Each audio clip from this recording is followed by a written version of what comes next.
ಓಂ ನಮಃ ಶಿವಾಯ. ಸ್ವಾಮಿ ಗುರುಗಜ್ಜು. ನನ್ನೆಲ್ಲ ಪ್ರೀತಿ ವೀಕ್ಷಕರಿಗೆ ಶಿವಾಯಂ ಕನ್ನಡ ಆಧ್ಯಾತ್ಮಿಕ ಚಾನೆಲ್ಗೆ ಸ್ವಾಗತ. ಮದುವೆಯಲ್ಲಿ ಏಕೆ ವಧು ವರನ ಎಡಭಾಗದಲ್ಲಿ ಕುಳಿತುಕೊಳ್ಳಬೇಕು, ಅದರ ಹಿಂದಿನ ಸತ್ಯತೆ ಏನು, ಅದರ ಬಗ್ಗೆ ಉಪಯುಕ್ತ ಮಾಹಿತಿ ಕೊಡ್ತೇನೆ. ಅದಕ್ಕಿಂತ ಮುಂಚೆ ಏನು ಮಾಡಬೇಕು, ನನ್ನ ಚಾನಲನ್ನು ಇನ್ನೂ ಯಾರು ಸಬ್ಸ್ಕ್ರೈಬ್ ಮಾಡಿಲ್ಲ, ಮರ್ತಿದ್ದೀರಿ. ಸಬ್ಸ್ಕ್ರೈಬ್ ಮಾಡೋದನ್ನು ಮರ್ತಿದ್ದರೆ ಸಬ್ಸ್ಕ್ರೈಬ್ ಮಾಡಿ. ಸಬ್ಸ್ಕ್ರಿಪ್ಷನ್ಸ್ ಫ್ರೀ ಆಗಿರುತ್ತೆ, ದುಡ್ಡು ಗಿಡ್ಡು ಏನೂ ಹೋಗೋದಿಲ್ಲ. ಆದಷ್ಟು ಲೈಕ್ ಮಾಡಿ, ಆದಷ್ಟು ಶೇರ್ ಮಾಡಿ. ಹಾಗೆಯೇ ನಿಮ್ಮ ಏನೇ ವೈಯಕ್ತಿಕ ಸಮಸ್ಯೆ ಇದು ಡೀಟೇಲ್ ಆಗಿ ನನಗೆ ಸಮಸ್ಯೆ ಜೊತೆಗೆ ರಾಶಿ ನಕ್ಷತ್ರವನ್ನು ತಿಳಿಸಿ. ಒಂದು ವೇಳೆ ರಾಶಿ ನಕ್ಷತ್ರ ಗೊತ್ತಿಲ್ಲ ಅಂದರೆ ಪರವಾಗಿಲ್ಲ, ಡೇಟ್ ಆಫ್ ಬರ್ತನ್ನು ನಮೂದಿಸಿ. ಆದರೆ ಸಮಸ್ಯೆ ಏನು ಅಂತ ಮಾತ್ರ ಹೇಳಿ. ಖಂಡಿತವಾಗ್ಲೂ ನಾನೇ ರಾಶಿ ನಕ್ಷತ್ರವನ್ನು ಗುರುತಿಸಿ ಅದಕ್ಕೆ ತಕ್ಕ ಸೂಕ್ತ ಸುಲಭ ಪರಿಹಾರವನ್ನು ಸೂಚಿಸ್ತೇನೆ. ನಾನು ನಿಮ್ಮ ಜೊತೆ ಯಾವತ್ತೂ ಇರ್ತೇನೆ. ಸ್ವಲ್ಪ ಸಮಯದ ಅಭಾವದಿಂದ ಸ್ವಲ್ಪ ಉತ್ತರ ಕೊಡುವಾಗ ಆಚೆ ಆಗೋದು ಖಂಡಿತವಾಗಿ ಪ್ರತಿಯೊಬ್ಬರಿಗೂ ಉತ್ತರ ಕೊಡ್ತೇನೆ. ಹಾಗೆಯೇ ನಾನು ನಿಮ್ಮ ಜೊತೆ ಯಾವತ್ತೂ ಇರ್ತೇನೆ. ಹಾಗೆ ಆಧ್ಯಾತ್ಮಿಕಕ್ಕೆ ಜ್ಯೋತಿಷಕ್ಕೆ ಸಂಬಂಧಪಟ್ಟ ಏನೇ ಪ್ರಶ್ನೆ ಇದ್ರೂ ಕೇಳ್ಬೋದು. ಅದು ಇಷ್ಟ ಆದರೆ ನಾನು ಅದ್ರ ಬಗ್ಗೆ ಕೂಡ ವಿಡಿಯೋ ಮಾಡಿ ಹಾಕ್ತೇನೆ. ಹಾಗೆ ಸಬ್ಸ್ಕ್ರೈಬ್ ಅಂತ ಒತ್ತುವಾಗ ಸೈಡಲ್ಲಿ ಬೆಲ್ ಐಕಾನ್ ಇರುತ್ತೆ, ಅದನ್ನು ಪ್ರೆಸ್ ಮಾಡಿದಾಗ ಆಲ್ ಅಂತ ಬರುತ್ತೆ, ಅದನ್ನು ಪ್ರೆಸ್ ಮಾಡೋದನ್ನು ಮರೆಯಬೇಡಿ. ಹಾಗೆಯೇ ನಾನು ನಿಮ್ಮ ಜೊತೆ ಇರುವುದರ ಜೊತೆಗೆ ನಾನು ನಂಬಿರುವ ಶಿವದೇವರ ಹಾಗೂ ಕುರುಗಜ್ಜ ದೇವದ ಆಶೀರ್ವಾದ ನಿಮ್ಮ ಮೇಲೆ, ನನ್ನೆಲ್ಲ ಪ್ರೀತಿ ವೀಕ್ಷಕರ ಮೇಲೆ ಸದಾ ಇರುತ್ತೆ ಅಂತ ಹೇಳ್ತಾ, ಹಿಂದೂ ವಿವಾಹ ಅಂದರೆ ಆಲ್ಮೋಸ್ಟ್ ಎಲ್ಲ ವಿವಾಹಗಳಲ್ಲಿ ಕೂಡ ಹಾಗೇ ಇರುತ್ತೆ. ವಿವಿಧ ರೀತಿಯ ಸಂಪ್ರದಾಯಗಳನ್ನು ಅಳವಡಿಸಿಕೊಳ್ಳಲಾಗುವಂಥದ್ದು. ವಿವಾಹದ ಸಮಯದಲ್ಲಿ ವಧು ವರನ ಎಡಭಾಗದಲ್ಲಿ ಕುಳಿತುಕೊಳ್ಳಬೇಕೆನ್ನುವ ನಿಯಮ.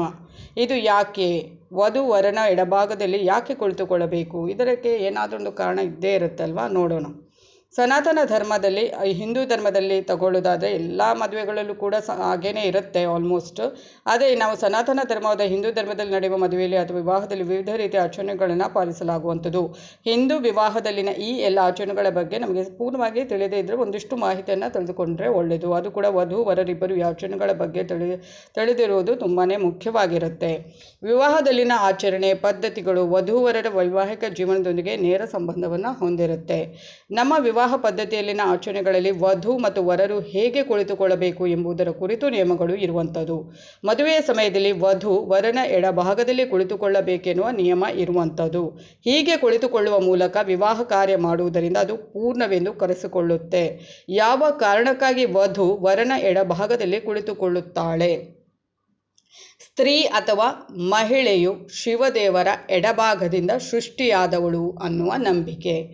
ಈ ಭಾಗವು ಶಿವದೇವರ ಅರ್ಧನಾರೀಶ್ವರ ಏನು ಇರುತ್ತೆ ಅವರ ಒಂದು ಸ್ವರೂಪ, ಅದಕ್ಕೆ ಸಂಬಂಧಿಸಿರುವಂಥದ್ದು. ಈ ಕಾರಣಕ್ಕಾಗಿ ವಿವಾಹದ ಸಮಯದಲ್ಲಿ ವಧು ವರನ ಎಡಭಾಗದಲ್ಲೇ ಕುಳಿತುಕೊಳ್ಳುವಂಥ ಸಂಪ್ರದಾಯ. ಎಡಭಾಗವನ್ನು ಪ್ರೀತಿ ಮತ್ತು ಸಂತೋಷದ ಸಂಕೇತ ಅಂತ ಪರಿಗಣಿಸಲಾಗುತ್ತೆ. ವಧು ಆದವಳು ವರನ ಎಡಭಾಗದಲ್ಲಿ ಕುಳಿತುಕೊಳ್ಳುವುದರಿಂದ ದಾಂಪತ್ಯ ಜೀವನದಲ್ಲಿ ಸಂತೋಷ ಪ್ರೀತಿ ಯಾವಾಗಲೂ ತುಂಬಿರುತ್ತದೆ ಎನ್ನುವ ನಂಬಿಕೆ ಕೂಡ. ಅದು ಸತ್ಯ ಕೂಡ ಅಲ್ವಾ. ಎಲ್ಲ ನಂಬಿಕೆಗಳು ನಮ್ಮ ಒಂದು ಹಿರಿಯರು ಮಾಡಿದ್ದು ಅದು ಸುಮ್ಮನೆ ಇರೋದಿಲ್ಲ, ಎಲ್ಲದಕ್ಕೊಂದು ಕಾರಣ ಇದ್ದೇ ಇರುತ್ತೆ. ಪ್ರಾಚೀನ ನಂಬಿಕೆಗಳ ಪ್ರಕಾರ ವರರು ತಮ್ಮನ್ನು ರಕ್ಷಿಸಿಕೊಳ್ಳಲು, ಅಂದರೆ ಹಿಂದಿನ ಕಾಲದಲ್ಲಿ ವಿವಾಹದ ಸಮಯದಲ್ಲಿ ತಮ್ಮ ಬಲ ಭಾಗದಲ್ಲಿ ಆಯುಧಗಳನ್ನು ಇಟ್ಟುಕೊಳ್ತಾ ಇದ್ರಂತೆ. ಈ ಕಾರಣಕ್ಕಾಗಿ ವಧುವನ್ನು ವರನ ಎಡಭಾಗದಲ್ಲಿ ಕುಳಿತುಕೊಳ್ಳಿಸ್ತಾ ಇದ್ರು ಹಿಂದಿನ ಕಾಲದಲ್ಲಿ. ಅದು ಒಂದು ನಂಬಿಕೆ. ಇನ್ನು ಧಾರ್ಮಿಕ ದೃಷ್ಟಿಕೋನದಿಂದ ನೋಡುವುದಾದರೆ ಧರ್ಮ ಗ್ರಂಥಗಳಲ್ಲಿ ಪತ್ನಿಯನ್ನು ವಾಮಾಂಗಿ ಎಂದು ಕರೆಯಲಾಗುತ್ತಿತ್ತು. ವಧುವರರನ್ನು ಶಿವಪಾರ್ವತಿಯ ಹಾಗೂ ಲಕ್ಷ್ಮೀನಾರಾಯಣರ ರೂಪವೆಂದು ಪರಿಗಣಿಸಲಾಗುತ್ತದೆ. ಪಾರ್ವತಿ ಹೇಗೆ ಶಿವದೇವರ ಎಡಭಾಗದಲ್ಲಿ ಮತ್ತು ಲಕ್ಷ್ಮಿ ಹೇಗೆ ವಿಷ್ಣುವಿನ ಎಡಭಾಗದಲ್ಲಿ ಕುಳಿತುಕೊಳ್ಳುತ್ತಾರೋ ಹಾಗೆ ವಧುವರರನ್ನು ಕೂಡ ಕೂರಿಸಲಾಗುತ್ತೆ. ಮದುವೆಯ ಎಲ್ಲ ವಿಧಿವಿಧಾನಗಳಲ್ಲೂ ವಧುವನ್ನು ವರನ ಎಡಭಾಗದಲ್ಲಿ ಕೂರಿಸುವ ಮೂಲಕ ಎಲ್ಲ ರೀತಿಯ ವಿವಾಹ ಕಾರ್ಯಗಳನ್ನು ಪೂರ್ಣಗೊಳಿಸಲಾಗುತ್ತೆ. ವಿವಾಹ ಕಾರ್ಯಗಳಲ್ಲಿ ವಧು ವರರನ್ನು ವಿಷ್ಣು ಮತ್ತು ಲಕ್ಷ್ಮೀ ದೇವಿಯ ಸ್ಥಾನದಲ್ಲಿ ಇಡುವಂಥದ್ದು ಅಲ್ವಾ. ಮದುವೆ ಸಂಪ್ರದಾಯ ಕೂಡ ತುಂಬಾ ನಮ್ಮದ್ರಲ್ಲಿ ಈಗೀಗ ಸ್ವಲ್ಪ ಅದು ಫ್ಯಾಷನ್ ಆಗಿ ಪರಿವರ್ತನೆ ಆಗಿರ್ಬೋದು. ಆದರೆ ಆ ಸಂಪ್ರದಾಯ ಅನ್ನೋದು ಇದೆ ಅಲ್ವಾ. ಮದುವೆಯ ಸಂಪ್ರದಾಯ ಬೇರೆ ಬೇರೆ ಕಾರ್ಯಕ್ರಮ, ಮದುವೆ ಕಾರ್ಯಕ್ರಮ ಅದು ಬೇರೆ ಬೇರೆ ರೀತಿಯಲ್ಲಿ ಆಡಂಬರದಲ್ಲಿ ಅಥವಾ ಬೇರೆ ಬೇರೆ ಸ್ವರೂಪವನ್ನು ಪಡ್ಕೊಂಡಿರ್ಬೋದು. ಆದರೆ ಆ ಒಂದು ಮದುವೆಯ ವಿಧಿವಿಧಾನ ಏನಿರುತ್ತೆ, ಆ ತಾಳಿ ಕಟ್ಟುವುದು ಯಾವತ್ತೂ ಏನೋ ಬದಲಾಗಲಿಕ್ಕೆ ಸಾಧ್ಯನೇ ಇಲ್ಲ ಅಲ್ವಾ. ವಿವಾಹ ಕಾರ್ಯಗಳಲ್ಲಿ ವಧುವರರನ್ನು ವಿಷ್ಣು ಮತ್ತು ಲಕ್ಷ್ಮೀ ದೇವಿಯ ಸ್ಥಾನದಲ್ಲಿ ಇರಿಸುವಂಥದ್ದು. ಮತ್ತು ಈ ಮೇಲಿನ ಕಾರಣದಿಂದಾಗಿ ವಧುವಾದವಳು ವಿವಾಹ ಸಮಯದಲ್ಲಿ ಅಥವಾ ಮದುವೆ ಸಮಯದಲ್ಲಿ ವರನ ಎಡಭಾಗದಲ್ಲಿ ಕುಳಿತುಕೊಂಡು ವಿವಾಹದ ಎಲ್ಲ ವಿಧಿವಿಧಾನಗಳನ್ನು ಪೂರ್ಣಗೊಳಿಸುವಂಥದ್ದು. ಹೌದು ತಾನೇ. ಈ ಥರ ಏನು ಮಾಹಿತಿ ಬೇಕು ಅಂದರೆ ಏನು ಮಾಡಬೇಕು, ಉಪಯುಕ್ತ ಮಾಹಿತಿ ಬೇಕು ಅಂದರೆ ನನ್ನ ಚಾನಲನ್ನು ಆದಷ್ಟು ಸಬ್ಸ್ಕ್ರೈಬ್ ಮಾಡೋದನ್ನು ಮರೆಯಬಾರ್ದು.